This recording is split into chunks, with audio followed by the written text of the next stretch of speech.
What's going on, guys? I'm Shane and welcome to Spare Change. If you're an audio and video enthusiast and want to keep up on the latest AV tech and the highest quality movies, consider becoming a subscriber for new weekly content. With a new sequel releasing this week, I figured it's time to revisit Wreck-It Ralph on 4K Blu-ray.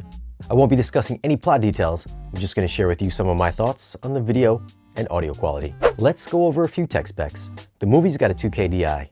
It's rated PG, runtime is 101 minutes, aspect ratio is 239:1, so there will be black bars if you're watching on a television.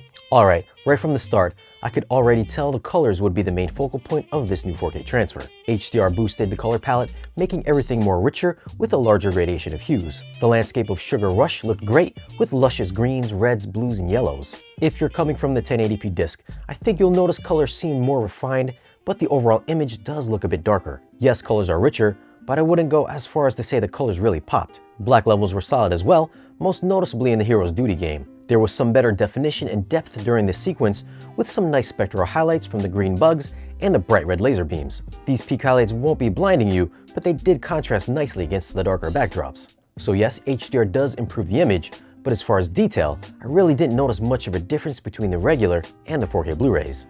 Sharpness isn't what I would call 4K crisp, just really good 1080p. So how'd I do?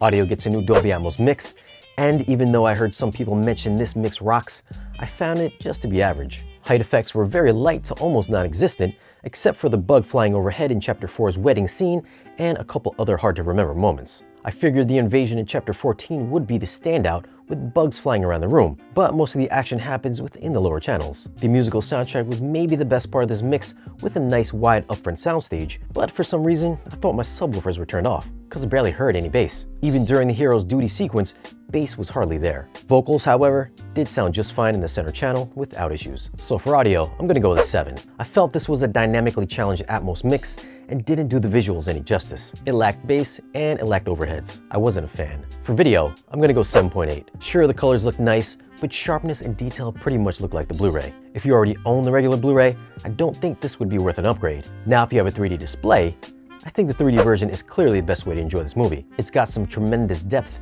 and some very nice break-the-screen barrier moments. Alright, that's all I got. If you want to pick up any version of Wreck-It Ralph, I'll leave some links down below in the description. Let us know if you picked this up on 4K Blu-ray, and let us know how you liked it. Check out our social media links, and if you want to support the channel, check out our Patreon page. Hit the subscribe button, and we'll see you guys again in the next one.